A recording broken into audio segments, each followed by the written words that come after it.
Today I'm working on a 2015 Volkswagen Jetta with a 1.8 liter turbo.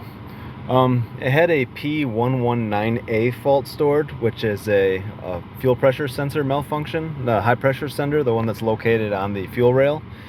And what I found was kind of interesting, so I just thought I'd make a video about this. What it was doing is, if I was monitoring my my high pressure value here, for this is the pressure at the rail on the high pressure sender, showing my specified versus actual, it would set the fault and then it would go down to 50 bar. So that was like a fail-safe mode. It would go down to 50 bar and then it would start misfiring hard on cylinder 3.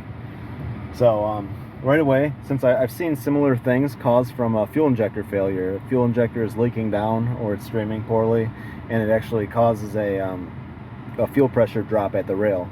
So it said you need fuel injectors. Place the fuel injectors on it, and it's still through the high pressure fault, the high pressure fuel pressure sensor fault, that P119A fault.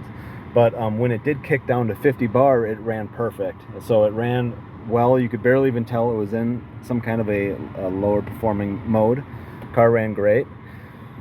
But so I do know that cylinder 3 fuel injector was bad. It was streaming strange. It wasn't healthy injector. So what it ended up being was, there were no other faults were stored. I think maybe the customer cleared the faults themselves. I'm not sure really the whole story.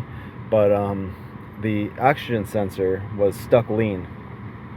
And it didn't throw a fault for it like you would think it would.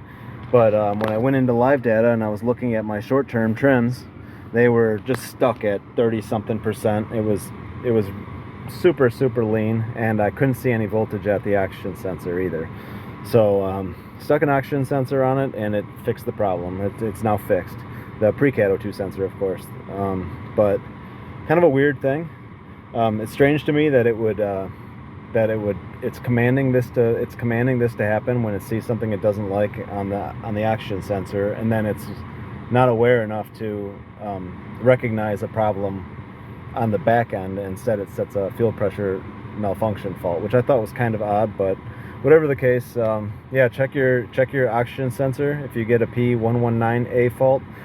I've seen on the 2 liters all the time the rear main seal causes the fault because you get a super lean running condition, but an oxygen sensor, I guess, is another thing that can cause it. So just another thing to look for. I hope this video helps. So thank you.